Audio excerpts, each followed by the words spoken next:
Carol, I would love to invite Carol now, Carol Wilkinson. So Carol is one of our volunteers at the Good Grief Trust, and she helps to host our Sunday Moving Forward cafes, which are incredibly popular and have been on the go for years now for those people who are a little less raw in their grief and want to meet on a sort of a social level.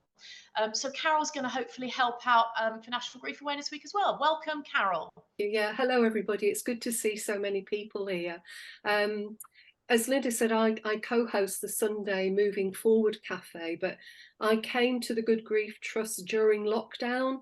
I lost my husband in the May before the pandemic hit, and was living alone, have no family, and thought I was going absolutely mad with my grief, and then came across the Good Grief Trust and joined the virtual cafe on a Wednesday, and it became a bit of a lifeline. So it made me realise how important it is that people are not left alone with their grief. So I volunteered with the Good Grief Trust, and 2 years ago, in an order just in between lockdowns, in order to try and get discussions going locally, I did my bit and managed to get, I live in North Norfolk, by the way, Chroma Pier lit up in orange. However, nobody knew about it, and I didn't know how to let people know.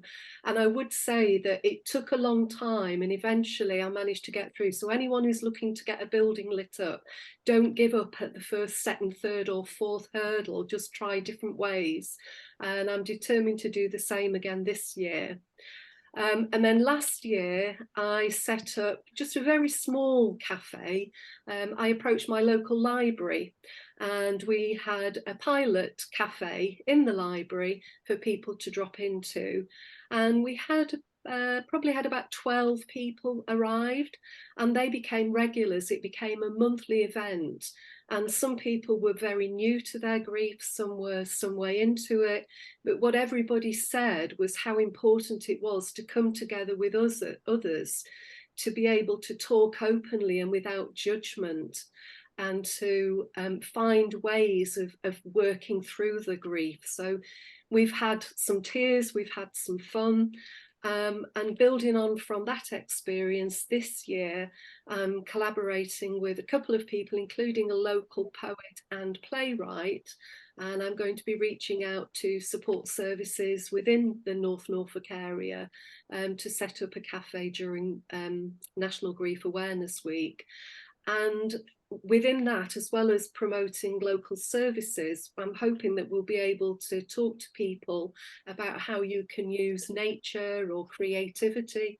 And I noticed some of the chats are on here from people. So for me, walking in nature and photography has become a way of finding some solace in my grief. And also a way of meeting other people. So I'm looking forward to being part of National Grief Awareness Week again this year. So thanks, Linda, and thanks again to the Good Grief Trust for all the support that I've had over the last 2 or 3 years.